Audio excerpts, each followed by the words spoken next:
El juego se llama democracia. Y en las democracias liberales de Occidente, la libertad suele considerarse como el más básico de los derechos humanos. Un ideal por el que vale la pena luchar, un ideal por el que vale la pena dar la vida. Inclusive aquí en México persiguen a los periodistas y también los matan. Esto es Opinión y Libertad. Comenzamos.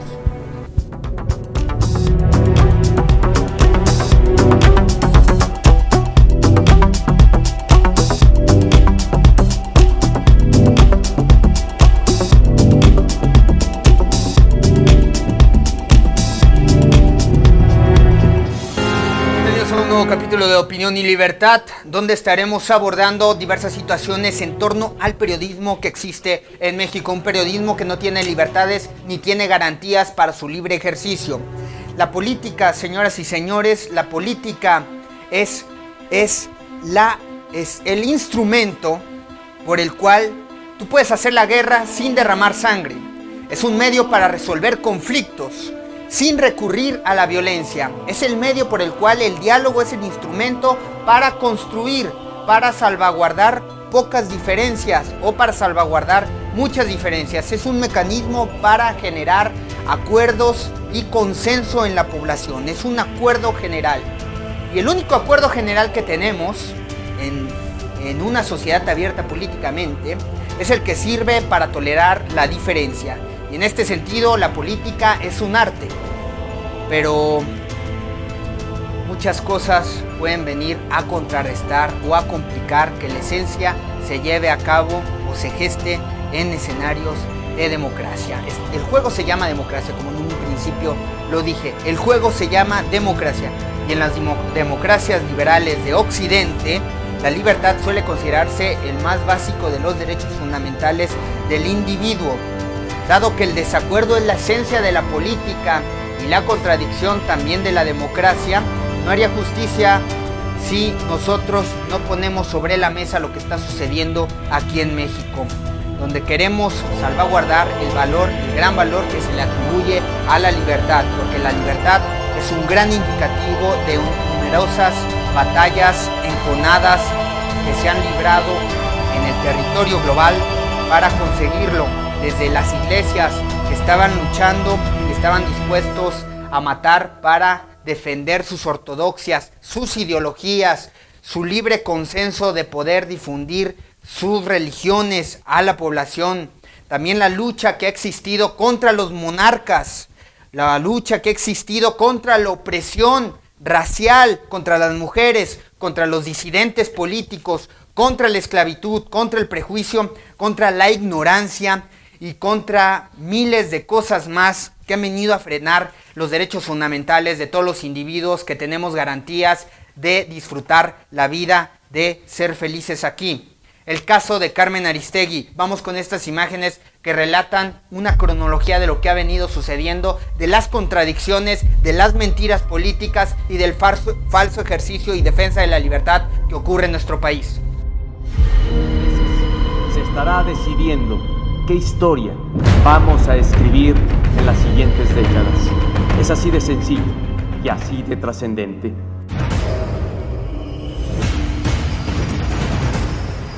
Investigaciones especiales, Aristegui Noticias. La Casa Blanca de Enrique Peña Nieto. En mayo de 2013, los lectores de la revista Hola encontraron un reportaje que la publicación calificó como excepcional e histórico. Al recorrer sus páginas, observaron fotografías de una lujosa y moderna residencia ubicada en Lomas de Chapultepec, una de las zonas más exclusivas de la Ciudad de México, que acompañaban una entrevista con la actriz Angélica Rivera, esposa del presidente Enrique Peña Nieto. La casa tiene estacionamiento subterráneo, planta baja, nivel superior con tapancos. Un elevador conecta todos los niveles.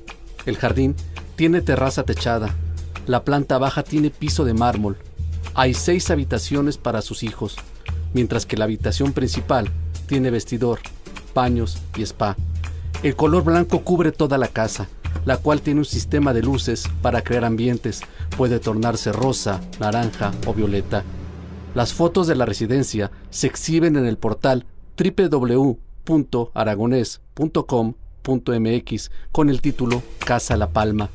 En una entrevista con el periodista Alberto Tavira, en el programa Los Despachos del Poder, transmitido por TV Azteca, el arquitecto aragonés confirmó que diseñó la casa del presidente. Es público que hiciste la casa del ahora presidente de la República, Enrique Peña Nieto. ¿Fue un reto para ti realmente? Sí, siempre es un reto trabajar para alguien con esa importancia y con esa capacidad con ese nivel de inteligencia, ¿no? El 12 de noviembre de 2008, Enrique Peña Nieto admitió que sí era novio de Angélica Rivera durante el programa Shalala de TV Azteca. ¿Quieres saber si somos novios? Sí. Sí. Y un día después, el 13 de noviembre de 2008, se fundó Ingeniería Inmobiliaria del Centro, empresa que construyó y es dueña de la casa de Peña Nieto y Rivera en Lomas de Chapultepec. La empresa pertenece a Juan Armando Hinojosa Cantú, presidente de Grupo IGA, de acuerdo con documentos oficiales del Instituto de la Función Registral del Estado de México. El otro dueño era su hijo, Juan Armando Hinojosa García, quien falleció en julio de 2012 al desplomarse el helicóptero que tripulaba y que era de su compañía, Eolo Plus, la cual rentó aeronaves para la campaña de Peña Nieto. Grupo IGA, a través de Constructora Tella y otras filiales, ganó más de 8.800 millones de pesos cuando Peña Nieto gobernó el Estado de México, de acuerdo con contratos entregados vía transparencia. Cuando inició la campaña 2012, Enrique Peña Nieto mostró una declaración patrimonial, 4 casas y 4 terrenos en el Estado de México y un departamento en Acapulco. No incluyó la casa de Sierra Gorda 150. Durante la campaña, Peña Nieto, su círculo cercano y su familia volaron en aeronaves de Eolo Plus, filial de Grupo IGA. El PRI pagó casi 26 millones de pesos por los vuelos.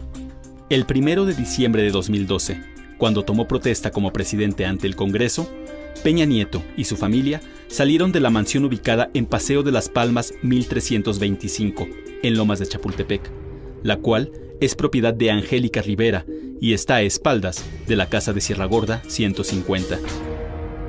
Tantos años después, nos volvemos a encontrar y estamos obligados a preguntarnos qué nos pasó. Como diría Vargas Llosa, ¿en qué momento se jodió Perú? Pues ¿en qué momento se jodió México para efectos de una aspiración democrática incumplida o no cumplida a cabalidad?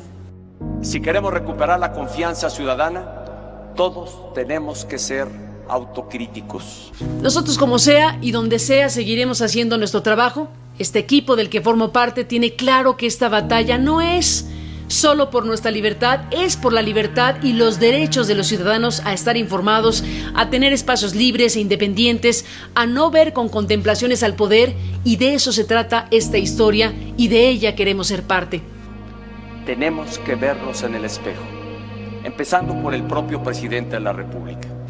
Sabemos, por supuesto, que el periodismo independiente en México vive tiempos sombríos. En la última década se han documentado cientos de amenazas, asesinatos, agresiones físicas, presiones y estrategias de acoso judicial para terminar por dañar el genuino derecho a la libertad de expresión, no solo de los periodistas, sino de la sociedad entera. En noviembre de 2014, la información difundida sobre la llamada Casa Blanca causó gran indignación. Por la divulgación del reportaje no se hizo cargo el presidente en su discurso. De los periodistas fuera del aire, ni media palabra. Y en esto reconozco que cometí un error. Habló sí de la gran indignación que causó en la sociedad y de cómo él sintió en carne propia la irritación de los mexicanos. En carne propia sentí la irritación de los mexicanos. El presidente decidió ignorar el golpe de censura y, por lo que se ve, solo atendió lo que le dicen las encuestas. Por eso, con toda humildad, les pido perdón. Nuestro país no está para más censura, autoritarismo y venganzas. Les reitero mi sincera y profunda disculpa por el agravio y la indignación que les causé. Cada día, a partir de ello, estoy más convencido y decidido a combatir la corrupción. En enero del 2013, Peña Nieto presentó su primera declaración patrimonial como presidente. mantuvo las 9 propiedades que declaró como candidato. El mismo número de bienes se mantuvo en su declaración patrimonial 2014. Nunca ha mencionado la casa de Sierra Gorda. En una respuesta de información pública, Presidencia dijo que Angélica Rivera no debe presentar su declaración patrimonial, pues no es funcionaria. Sin embargo, la ley obliga al presidente a reportar los bienes de su esposa ante la Secretaría de la Función Pública. El Estado Mayor Presidencial confirmó que sí resguarda la casa de Sierra Gorda 150. Se buscó la versión de Rivera a través de su oficina en el DIF Nacional. La petición fue turnada a la presidencia y hasta ahora no hay respuesta. El 24 de septiembre pasado, en la ciudad de Nueva York y con Barack Obama presente, Enrique Peña Nieto asumió la presidencia de la Alianza para el Gobierno Abierto. Durante el evento, refrendó su compromiso con la transparencia, la lucha anticorrupción y el empoderamiento de la ciudadanía. A pesar de este compromiso internacional, la presidencia se dijo legalmente impedida para responder a los cuestionamientos de este reportaje. El viernes 7 de noviembre, el secretario de Comunicaciones y Transportes, Gerardo Ruiz Esparza, informó que la licitación se volverá a lanzar a finales de noviembre de este año, mientras que el consorcio de empresas anunció que volverá a concursar. No nos sorprenderemos en los 3 años que vienen en algún momento con que sale por ahí, no sé, un chalet en una playa o un rancho, por ejemplo, en Puebla. Carlos, yo nací. Descuenta desde ahora y tenlo por seguro que después de esta experiencia ni siquiera me anima, ni deseo tengo, y aunque lo hiciera de forma legal y legítima,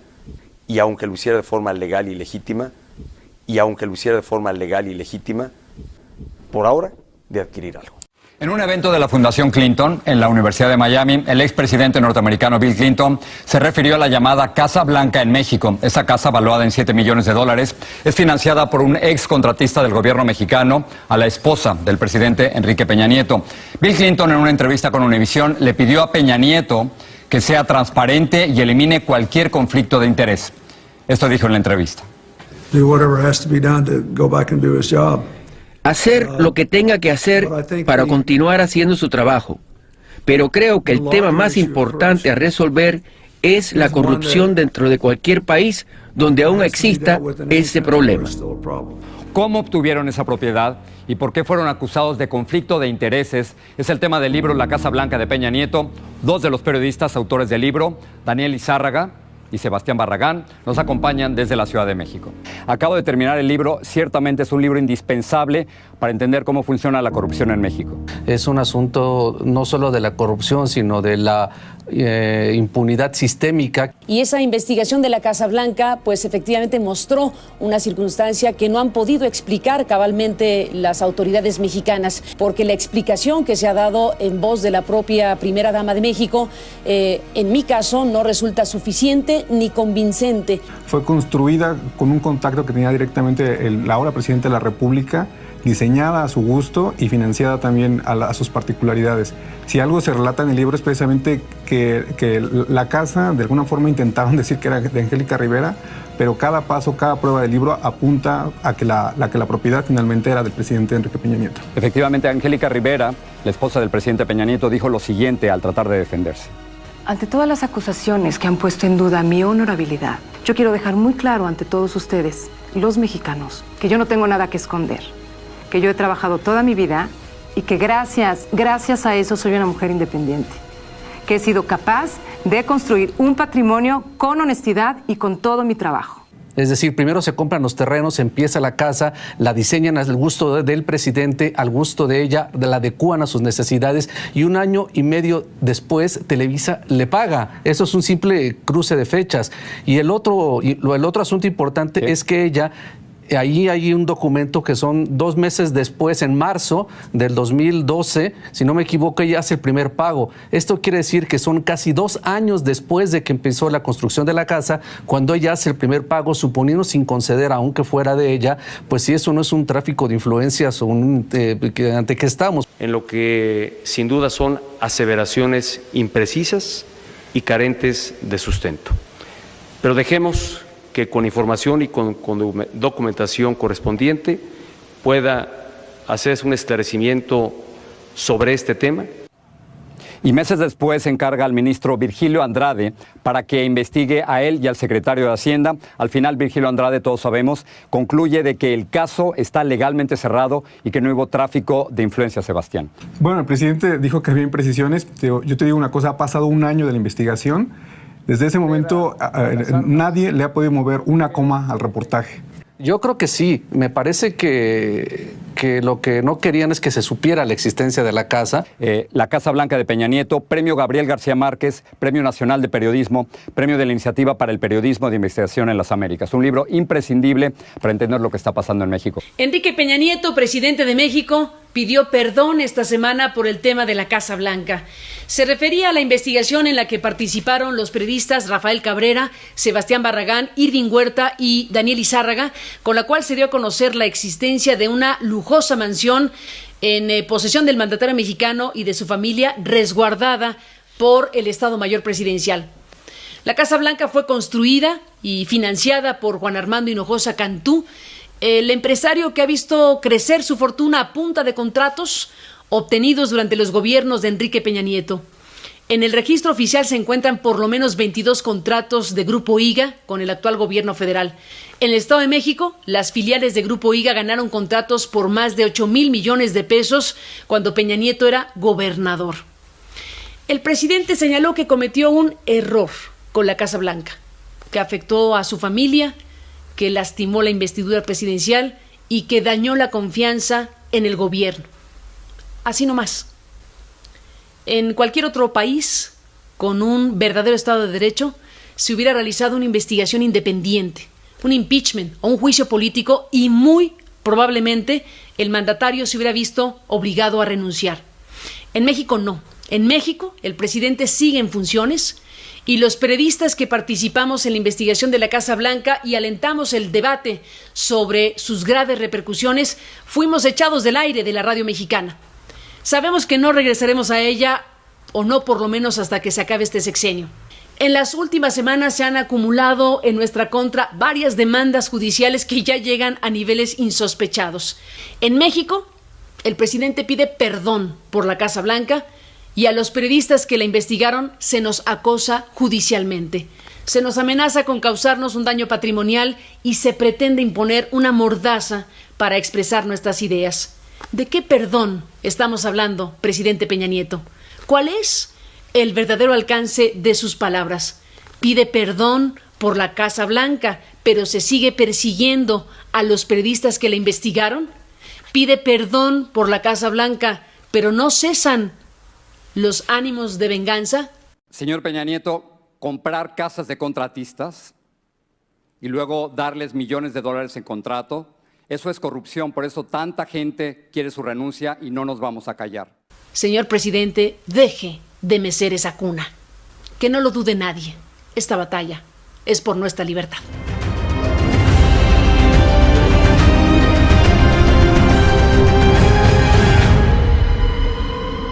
Ahí están. Carmen Aristegui señalan claramente que sufre un acoso judicial en contra de ella y de los periodistas. Era un grupo de periodistas que venían teniendo un dinamismo muy importante en su ejercicio de varias investigaciones, desde las acusaciones graves al dirigente del PRI en Ciudad de México,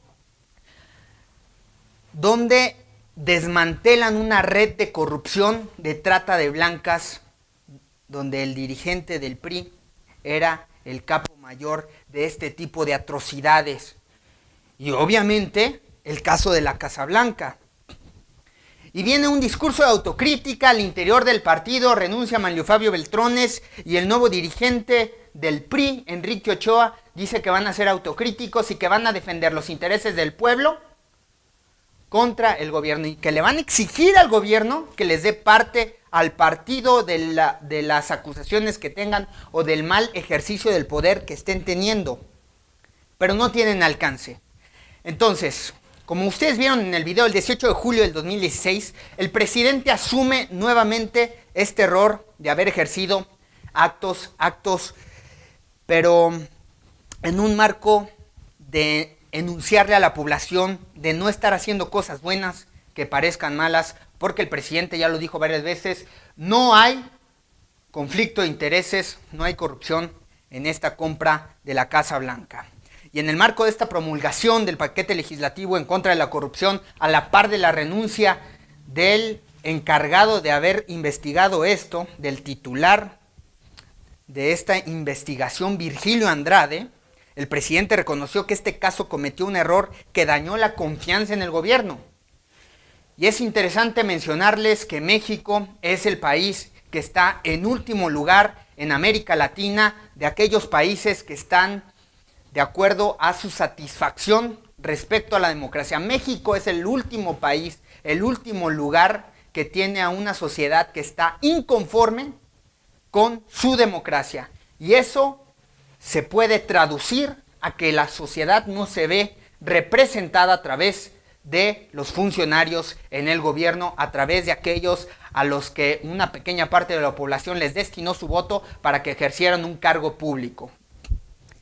Desgraciadamente nos ha alcanzado el bluff, la falta de ideas y más bien el apoderamiento de un capital y del ejercicio del poder para ostentar y para oprimir, no para construir y no para generar justicia y mucho menos para alentar a la población a que sigamos trabajando y construyendo desde nuestras trincheras, donde estemos todos, para conseguir progreso en nuestras distintas áreas, en el campo, en la tecnología, etc. 18 meses después de este caso, que puso en evidencia la falta de reglas que obligan a los funcionarios a hacer pública su declaración patrimonial, la ausencia de controles para las empresas que se relacionan con el gobierno, así como la necesidad de sanciones contundentes para quienes cometan faltas, nos quiere decir que nosotros somos triunfalistas en el pasado, como fue en la Revolución, donde mataron a Emiliano Zapata, a Francisco Villa, pero somos un fracaso en el presente.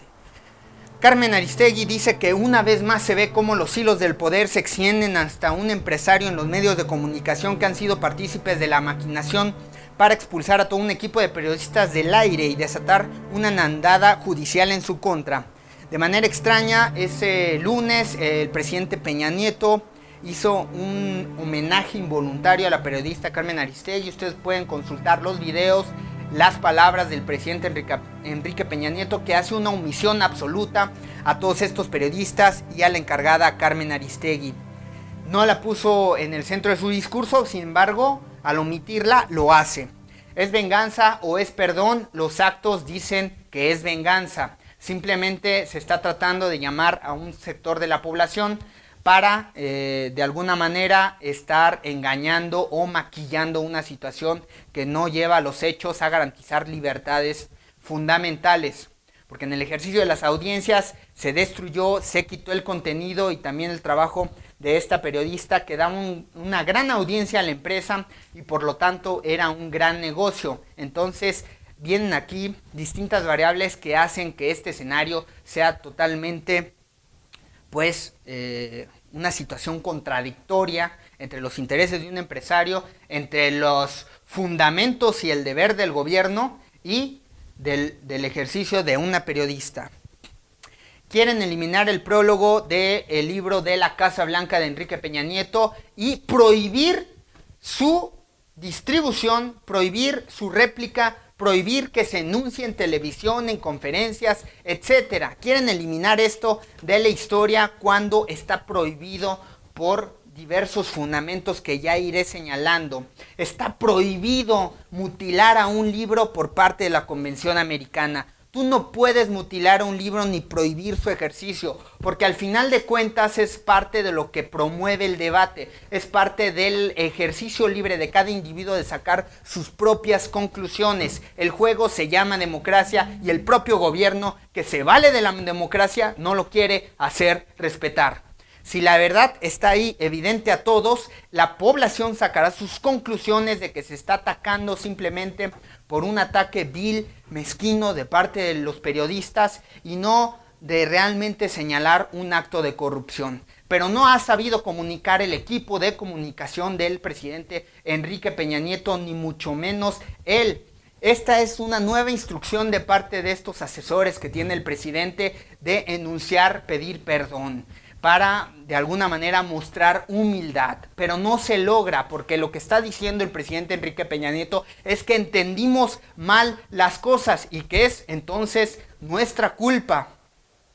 No, cuando uno pide perdón hay que hacerse cargo del perdón. Y una manera de hacerse cargo del perdón es renunciando a tu puesto por vergüenza o tal vez ejerciendo una libre transparencia, pero los actos ya están cada vez más envilecidos y entonces ya la población tiene cero credibilidad. Es el presidente con menos credibilidad que ha tenido la historia reciente del México contemporáneo en la política. Ni siquiera Carlos Salinas de Gortari creo que llegaba a esos niveles de aprobación.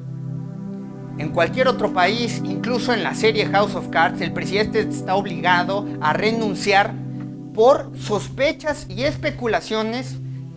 Pueden revisar esa serie si ustedes quieren ver cómo en Estados Unidos, bueno, en esta historia de ficción, resuelve renunciar el presidente de los Estados Unidos por una situación de credibilidad. Si se quieren rescatar a las instituciones, tiene que haber un marco de Estado de Derecho, pero se están haciendo muy mal las cosas.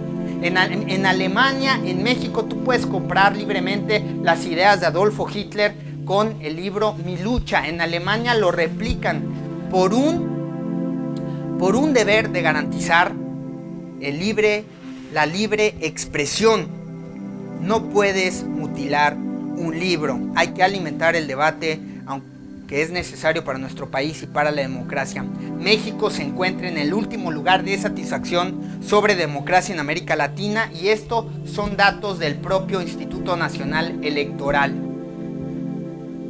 Órganos electorales y partidos políticos han coincidido que la falta de transparencia y rendición de cuentas afecta la democracia, también de acuerdo a índices del Latinobarómetro. Entonces, esto se trata de construir confianza. Cuando pierdes confianza, ya no puedes hacer nada. Es la clave, la construcción de confianza para poder revertir una crisis de credibilidad que hoy se tiene. En la representación política y en los canales primordiales que para ello ocurra, los partidos políticos tengan que tener un claro objetivo, y es ir a transitar en la ruta para que esa confianza cuaje en la apertura al escrutinio público. Hoy se habla de una ley 3 de 3, que los políticos ya hacen transparente su declaración patrimonial, aunque por ejemplo en el caso de Javier Duarte en Veracruz es otra cosa, y por eso vamos a ir a una pausa comercial y regresamos con el caso de Duarte.